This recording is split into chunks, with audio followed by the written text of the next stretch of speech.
Assalamualaikum warahmatullahi wabarakatuh.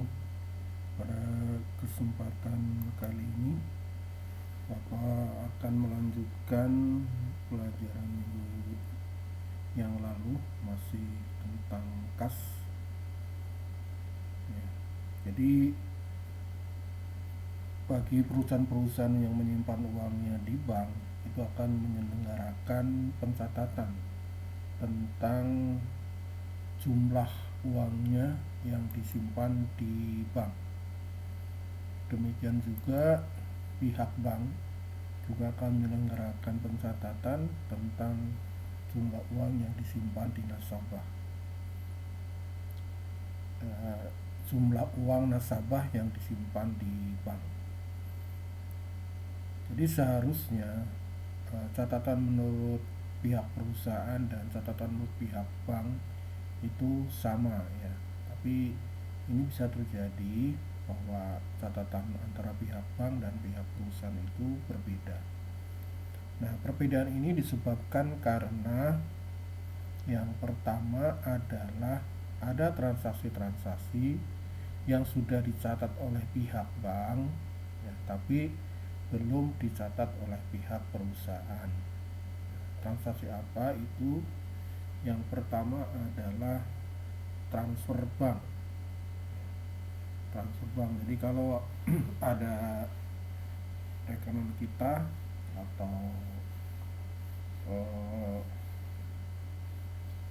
customer atau pelanggan kita mentransfer uang ke bank ya, berarti pihak bank dulu yang akan mengetahui sebelum pihak bank memberitahukan kepada pihak perusahaan, maka pihak perusahaan tidak atau belum tahu. Yang kedua adalah jasa giro. Ketika kita menyimpan uang di bank ya, maka pihak bank akan memberikan jasa giro atau bunga bank. Nah, yang menentukan atau yang memberikan bunga bank itu adalah pihak bank. Jadi sebelum bank itu memberitahukan kepada pihak perusahaan, maka pihak perusahaan belum tahu berapakah jasa giro yang akan diberikan kepada pihak perusahaan. Kemudian yang ketiga adalah hasil inkaso. Apa itu inkaso? Inkaso itu adalah wewenang yang diberikan oleh pihak bank atau wewenang yang diberikan oleh pihak perusahaan untuk menagih sejumlah uang kepada pelanggannya. Seperti ketika kalian akan membayar rekening listrik. Misalnya kalian membayar listrik itu di bank atau di kantor pos. Jadi kantor pos atau bank itu mendapatkan wewenang dari pihak PLN untuk menagih sejumlah tagihan kepada pelanggan PLN. Jadi ketika kalian membayar di bank atau di kantor pos, uang tersebut bukan merupakan hak bank atau kantor pos. Jadi ketika pelanggan sudah membayar, pihak PLN itu tidak akan tahu atau belum akan tahu ketika bank juga belum memberikan laporannya kepada pihak PLN. Sama ketika kalian misalnya akan membayar PD PAM ya, PAM, bayarnya ke bank atau ke kantor pos ya, itu juga pihak PAM belum akan tahu sebelum pihak bank atau kantor pos memberitahukan. Jadi transaksi itu sudah dicatat oleh pihak bank tapi pihak perusahaan belum dicatat. Kemudian yang menyebabkan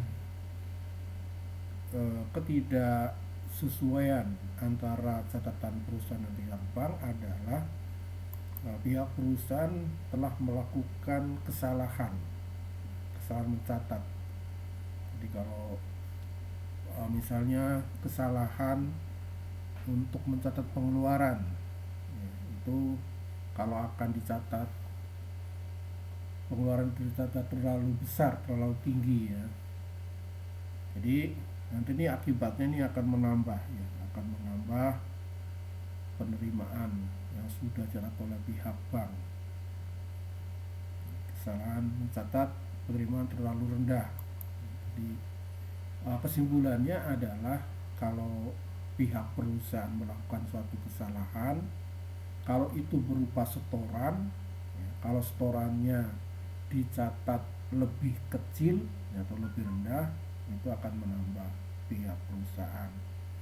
Kalau kesalahannya itu berupa pengeluaran, tapi kalau pengeluaran dicatat lebih tinggi atau lebih besar, nah ini akan menambah pengaruhnya. Sebaliknya kalau ini akan mengurang ya, di bawah ini. Mungkin nanti kalian bisa baca sendiri ya. Kalau Bapak jelaskan di sini mungkin waktunya terlalu panjang. Kemudian yaitu biaya administrasi bank ya. Jadi kalau kita menyimpan uang ya, tabungan ya, sebagai kalian menabung, itu akan dikenakan biaya administrasi bank.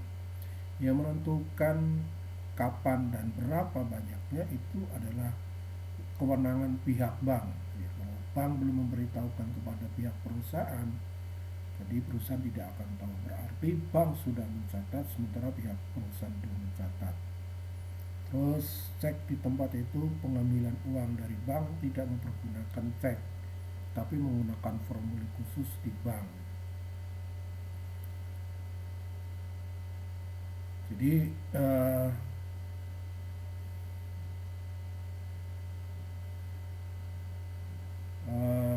cek di tempat ini kadang-kadang, jadi ini pengambilan uang dari bank tapi tidak mempergunakan cek, tapi menggunakan khusus ya. Jadi nanti bisa saja ada pelanggan-pelanggan kita mengambil dana kita ya, melalui bank tapi tidak menggunakan cek. Kemudian yang ini ada setoran cek yang tidak cukup dana, jadi istilah cek kosong ya, cek kosong. Jadi cek kosong ini cek yang tidak cukup dana atau cek yang tidak ada dananya. Jadi ketika kalian mendapatkan cek ya, itu kita belum tahu bahwa cek tersebut cek yang tidak cukup dana atau cek kosong. Taunya cek tidak cukup dana atau cek kosong itu ketika kita sudah akan dicairkan ke pihak bank. Jadi itu akan mengurangi. Terus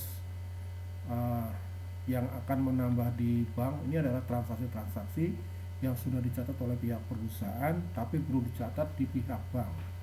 Yang pertama adalah setoran dalam proses atau setoran dalam perjalanan atau deposit in transit. Apa itu setoran dalam proses? Yaitu setoran pihak perusahaan yang belum ada catatannya di pihak bank. Jadi ketika pihak perusahaan menyetorkan uang ya ke bank, ternyata pihak bank itu sudah membuatkan laporan ya, laporan itu namanya rekening koran. Jadi pihak perusahaan itu akan menyelenggarakan catatan berapa besarnya uang yang disimpan di bank ya, itu bank itu secara berkala akan memberikan laporannya kepada pihak nasabah. Nah, laporannya itu namanya rekening koran. Jadi waktu petugas perusahaan atau pihak perusahaan menyetorkan uang ya, ternyata pihak bank itu sudah terlanjur membuat rekening koran, maka setoran itu nanti akan dicatat pada rekening koran berikutnya yang kedua ya. Jadi ketika bank memberikan laporan rekening koran yang pertama, maka di situ tidak ada catatannya tentang setoran yang dilakukan oleh pihak perusahaan. Terus penerimaan tagihan belum disetor ke bank ya. Jadi nanti ada pihak-pihak perusahaan menerima tagihan-tagihan dari debiturnya ya, tapi oleh pihak bank belum disetorkan. Kemudian nih kesalahan-kesalahan yang dilakukan oleh pihak bank ya, sama prinsipnya. Kalau itu setoran dicatat lebih kecil ya ditambah, kalau itu pengeluaran dicatat lebih besar ditambah. Kemudian yang berikutnya ada yang namanya cek dalam peredaran. Apa itu cek dalam peredaran? Adalah cek yang belum diuangkan oleh si pemegangnya. Jadi ketika pihak perusahaan mengeluarkan cek, ya, berarti perusahaan itu telah mencatat bahwa uang yang ada di bank itu jumlahnya sudah dikurangi. Selama pemegang cek itu belum mencairkan ke pihak bank, maka pihak bank itu belum tahu kalau nasabahnya telah mengeluarkan cek. Cek dalam peredaran itulah cek yang belum diuangkan oleh si pemegangnya. Nah, ini kira-kira gambaran singkat bagaimana kita membuat rekonsiliasi bank. Dan untuk lebih jelasnya Bapak akan berikan contoh ya.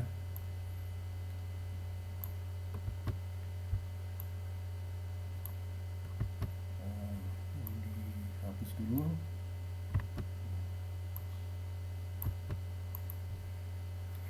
Ya, jadi untuk rekonsiliasi bank, formatnya ya.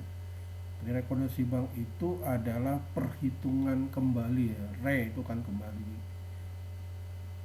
Rekonsiliasi perhitungan kembali yang dilakukan oleh pihak perusahaan. Jadi yang membuat rekonsiliasi bank itu adalah pihak perusahaan. Ketika pihak perusahaan menerima rekening koran dari pihak bank ya, antara catatan rekening korannya dengan catatan pihak perusahaan itu tidak sama. Nah, karena tidak sama, maka pihak perusahaan akan membuat rekonsiliasi bank untuk menentukan jumlah uang yang sebenarnya disimpan bank itu berapa ya. Jadi masalahnya seperti itu. Seharusnya kan catatan pihak perusahaan dan catatan pihak bank ya itu sama. Nah, ketika nanti pihak bank akan mengirimkan rekonsiliasi ke pihak perusahaan, ternyata jumlahnya tidak sama, tentunya pihak perusahaan akan bertanya-tanya, kenapa ini tidak sama? Nah, untuk memastikan jumlah uang yang disimpan di bank itu, maka pihak perusahaan akan membuat rekonsiliasi bank. Nah, tadi tidak samanya itu disebabkan karena ada transaksi-transaksi yang sudah dicatat oleh pihak perusahaan tetapi belum dicatat oleh pihak bank, atau sebaliknya ada transaksi-transaksi yang sudah dicatat oleh pihak bank tapi pihak perusahaan belum mencatat. Itu yang pertama. Yang kedua, itu kesalahan yang dilakukan baik oleh pihak perusahaan maupun oleh pihak bank. Kesalahan apa itu? Yang pertama adalah berupa setoran ya, setoran dicatat bisa lebih kecil atau lebih besar. Demikian juga pihak bank bisa melakukan suatu kesalahan-kesalahan. Nah, nanti kalau ada kesalahan ya tentunya harus dikoreksi. Siapa yang mengoreksi? Mengoreksi adalah pihak yang melakukan suatu kesalahan. Kalau kesalahan itu dilakukan oleh pihak perusahaan, ya perusahaan yang akan mengoreksi. Kalau kesalahan itu dilakukan oleh pihak bank, ya pihak bank lah yang akan mengoreksi. Nah, baik, sekarang untuk lebih jelasnya, ini ada soal ya. Jadi Bank Arta mengeluarkan rekening koran per tanggal 31 Desember 2020 yang dikirim untuk PT Bima menunjukkan saldo sebesar. Jadi ini rekening korannya ya. Rekening koran ini catatan menurut pihak perusahaan itu sebesar 2.045.000. Sementara menurut catatan pihak perusahaan itu 1.035.000. Jadi ini kan tidak sama nih antara catatan menurut bank ini segini 2.045.000, sementara menurut catatannya pihak perusahaan adalah 1.035.000. Maka ketika pihak perusahaan menerima rekening koran ternyata jumlahnya tidak sama menurut catatan pihak perusahaan, maka pihak perusahaan akan membuat yang namanya rekonsiliasi bank. Jadi sekali lagi yang membuat rekonsiliasi bank itu adalah pihak perusahaan untuk menentukan berapa jumlah yang sebenarnya uang yang disimpan di bank, ya, disimpan di bank. Apakah 1.035.000, apakah 2.045.000, atau jumlah yang lain. Ya, mungkin yang pasti ya bukan 1.035.000 dan bukan 2.045.000. Nah, sekarang kita analisa. Tadi kamu yang harus ketahui bahwa nanti yang akan menambah di pihak perusahaan itu adalah pertama tadi seperti transfer, ya, transfer. Ada nasabah kita, bukan pelanggan kita, ya, transfer ke bank, transfer, inkaso, ya, jasa giro, itu nanti pengaruhnya akan menambah pihak perusahaan. Yang mengurangi adalah cek kosong. Cek kosong itu mengurangi di pihak perusahaan. Yang menambah pihak bank itu adalah setoran dalam proses atau setoran dalam perjalanan atau deposit in transit, itu yang menambah. Yang mengurangi adalah cek dalam peredaran atau outstanding check. Ada istilah outstanding check, itu cek dalam peredaran. Nah, kemudian yang berikutnya adalah kesalahan-kesalahan yang dilakukan oleh pihak perusahaan atau pihak bank. Nah, prinsip itu harus kamu betul-betul dipahami ya. Jadi yang menambah adalah yang menambah bank ada 3, yaitu inkaso, jasa giro, transfer. Yang mengurangi cek kosong. Yang menambah pihak perusahaan itu adalah cek dalam peredaran, cek setoran dalam proses. Yang menambah, yang mengurangi adalah cek dalam peredaran, ya. Nah, baik, sekarang yang pertama adalah transfer, kiriman uang. Nah, transfer, ada pelanggan kita, ya, transfer uang ke kita, ya. Jadi bank dulu kan yang mencatat, kita belum akan tahu sebelum bank memberitahukan. Jadi transfer itu nanti pengaruhnya di sini, transfer atau inkaso ya istilahnya, yaitu sebesar 750.000. 750.000.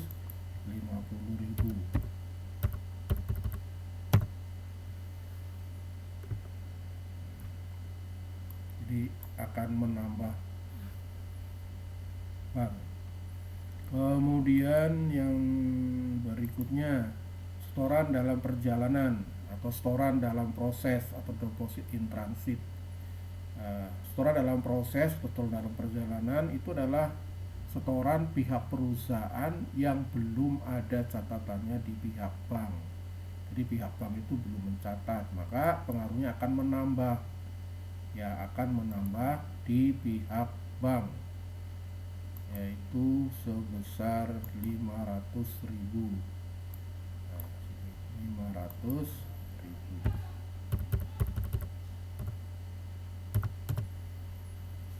Kemudian yang berikutnya adalah cek yang ditarik PT Bima sebesar 815 untuk dicairkan ke bank sudah dicatat dalam pembukuan perusahaan. Ternyata masih belum diuangkan ke bank oleh pegawai PT Bima karena terlambat. Jadi cek yang ditarik PT Bima 815.000 untuk dicairkan ke bank sudah dicatat dalam perusahaan. Di PT Bima itu menerima cek, ya. Ternyata masih belum dilakukan oleh ke bank oleh pegawai itu karena terlambat, ya.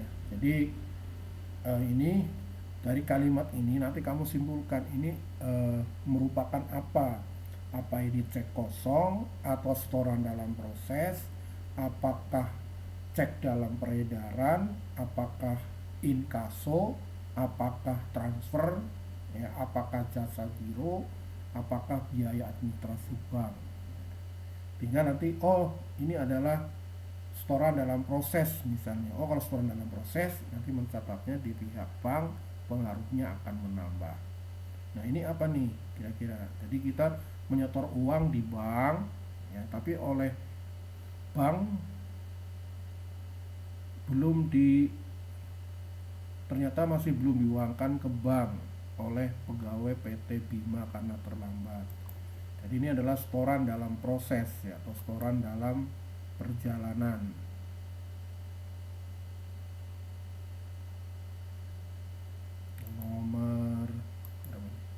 Nomor 3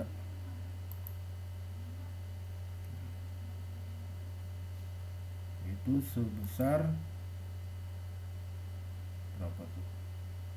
815 ribu.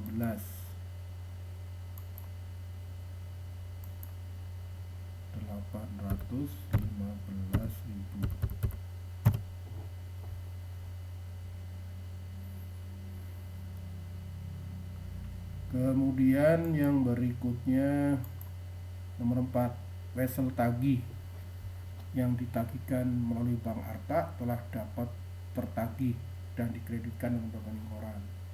Jadi wesel tagih atau tagihan pihak perusahaan, piutang perusahaan ya, tapi yang disuruh nagih adalah bank ya. Jadi minta tolong ke bank untuk menagihkan sejumlah piutangnya pihak perusahaan.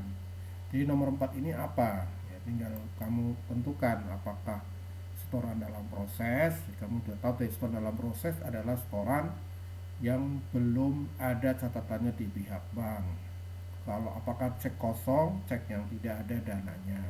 Apakah cek dalam peredaran, cek yang belum diuangkan oleh si pemegangnya. Apakah inkaso? Inkaso adalah wewenang yang diberikan oleh perusahaan untuk menagih sejumlah uang.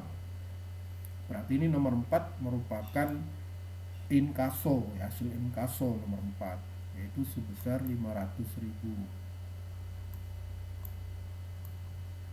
Nah, wah ini keliru nih, seharusnya tadi yang transfer, ini inkaso 500.000. Ini transfer sebenarnya. Tadi yang nomor 1 adalah transfer. Yang nomor 4 adalah inkaso. Peranannya ya. Kemudian nomor 5, setoran dana dari PT Bima ke bank sudah dibuka sebesar, namun belum disetorkan oleh petugas perusahaan. Nah, ini setoran dalam proses. Nomor 5 itu setoran dalam proses, yaitu sebesar 1.250.000. Setoran dalam proses 1.250.000. Kemudian nomor 6, cek dari pelanggan yang dikirimkan ke bank ternyata kosong atau non sufficient cek atau cek kosong atau cek tidak ada dananya. Nah, cek kosong itu akan dicatat oleh pihak perusahaan, pengaruhnya mengurangi ya. Jadi pihak perusahaan yang akan mencatat. Karena ketika kita mendapatkan cek kosong, pihak perusahaan belum tahu ya sebelum cek tersebut dicairkan ke pihak bank. Jadi waktu dia mendapatkan cek kosong, langsung uang kita di bank itu akan bertambah. 825.000 ya, cek kosong pengaruhnya mengurangi 825.000. Kemudian nomor 7, bank ternyata salah mencatat pada pembukuan asuransi penarikan dana melalui cek yang ditarik PT Bintang pada rekening PT Bima ya.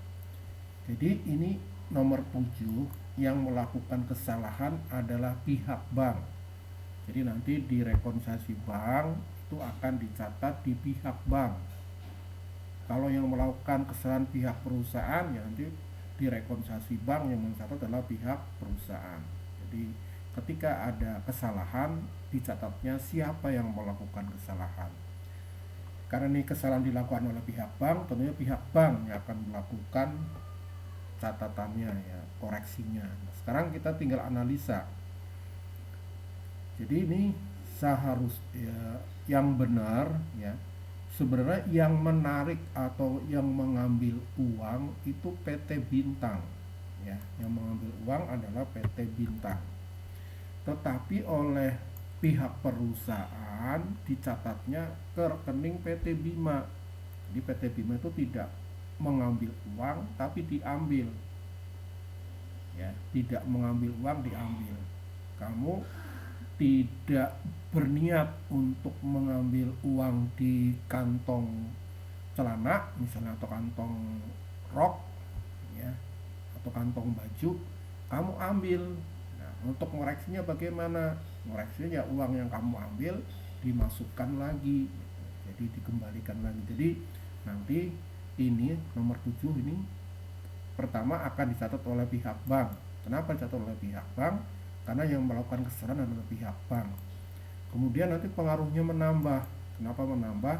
Seharusnya tidak diambil, diambil. Koreksinya bagaimana caranya? Ya dimasukkan lagi, ya distorkan lagi. Nah, ini keterangannya nanti, koreksi pengambilan PT Bintang dicatat oleh PT Bima, yaitu sebesar 525. 525.000.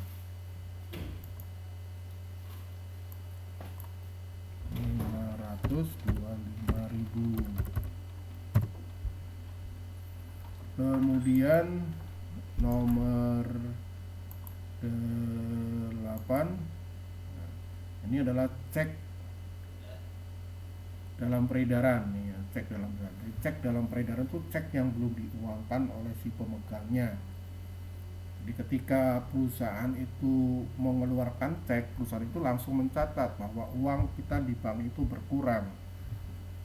Sebelum cek itu diuangkan oleh si pemegangnya, pihak bank itu belum mengetahui kalau uang perusahaan itu sudah diambil. Maka cek dalam peredaran itu dicatat di pihak bank ya. Cek dalam peredaran itu dicatat di pihak bank, atau outstanding check dicatat di pihak bank, pengaruhnya mengurangi ya, pengaruhnya mengurangi. Nah, ini kan sudah aku tulis semuanya untuk mempercepat. Kemudian yang berikutnya adalah nomor 9, bank telah mendebit beban cetak buku. Jadi kalau kita menyimpan uang pada saat membuka rekening, kita akan dibebani ya biaya administrasi bank. Biaya administrasi bank itu bermacam-macam. Nah, salah satunya adalah untuk mencetak buku tabungannya, atau kalau kamu membuka rekening koran ya buku rekening korannya. Nah, buku rekening, atau juga nanti ada buku cek ya, diberikan buku cek.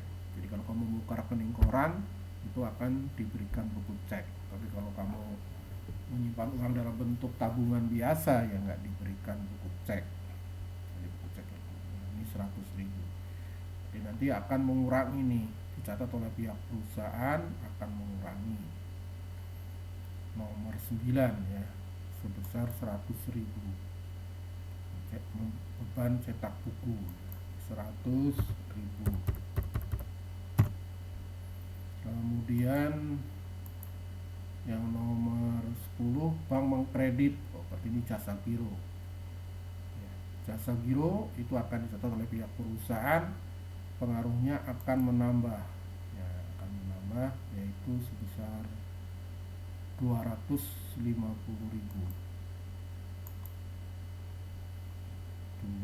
250.000.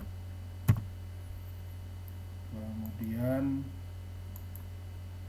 yang nomor 11 terakhir, beban administrasi bank telah nah, ini biaya administrasi bank ya. Biaya administrasi bank itu akan dicatat oleh pihak perusahaan, pengaruhnya dalam mengurangi.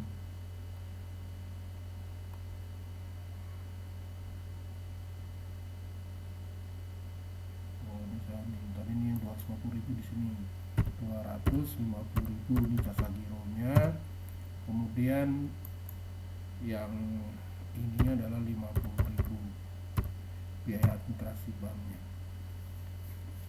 ya. Nah, kalau sudah nanti dijumlahkan nih, yang menambah bank ini jumlahnya berapa, kamu jumlah ini dijumlah, kemudian ini juga dijumlah yang akan mengurangi pihak perusahaan jumlah semuanya, terus demikian juga yang bank ini dijumlah.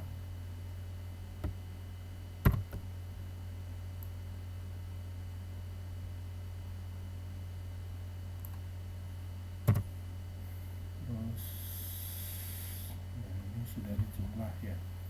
Kemudian kamu catat ya saldo kas sebelum rekonsiliasi. Jadi sebelum kita membuat rekonsiliasi itu berapa, jadi Bapak lupa untuk mencatat atas. Jadi kalau yang atas mengeluarkan rekening koran ini adalah saldo kas, bukan saldo kas, saldo bank. Jadi yang 2 juta sekian saldo bank, yang bawah ini adalah saldo kasnya 1.035.000 ya. Nah, di sini 1.035.000. Kemudian saldo banknya 2.045.000, 2.045.000, 2.045.000.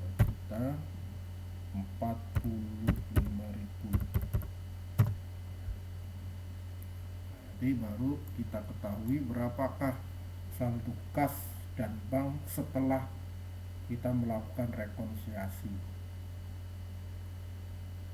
ya. Jadi nanti ini ditambah dulu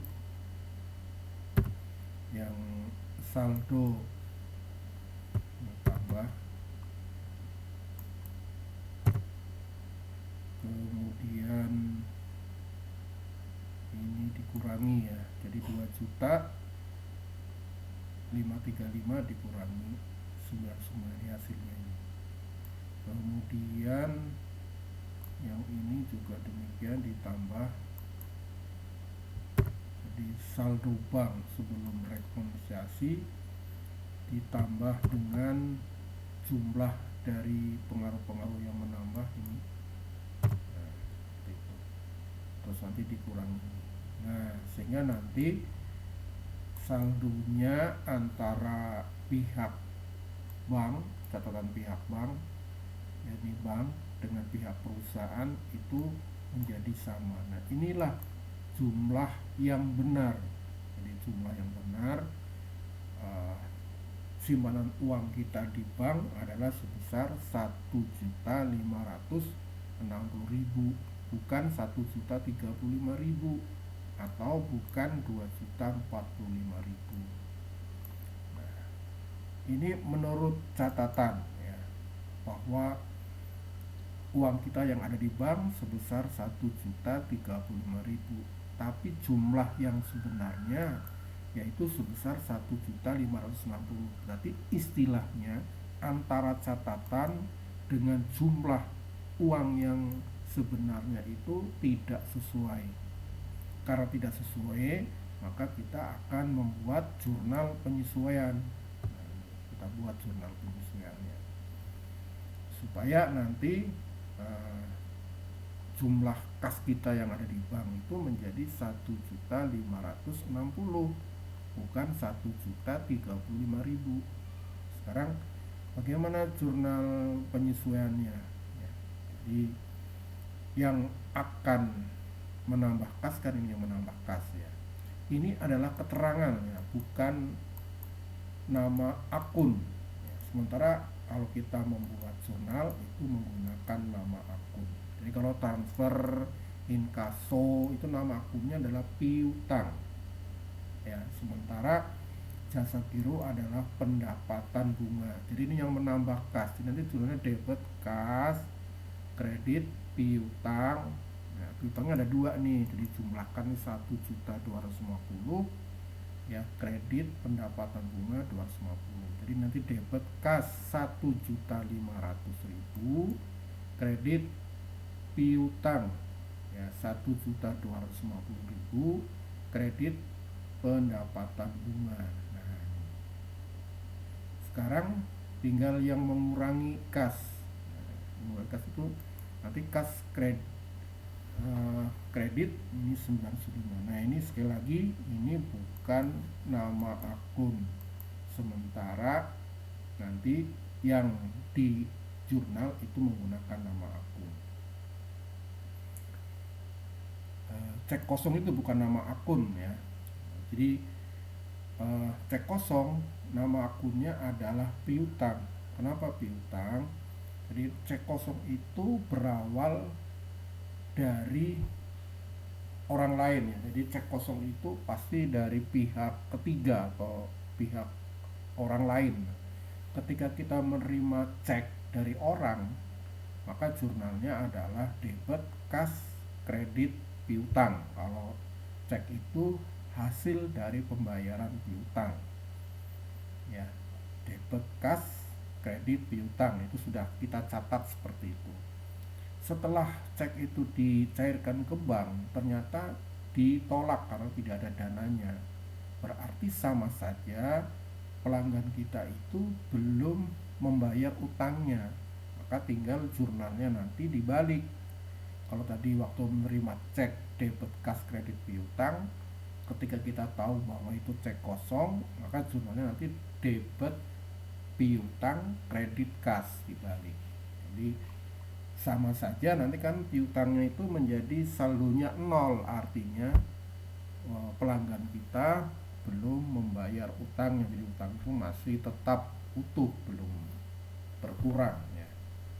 Maka cek kosong itu nama akunnya adalah piutang.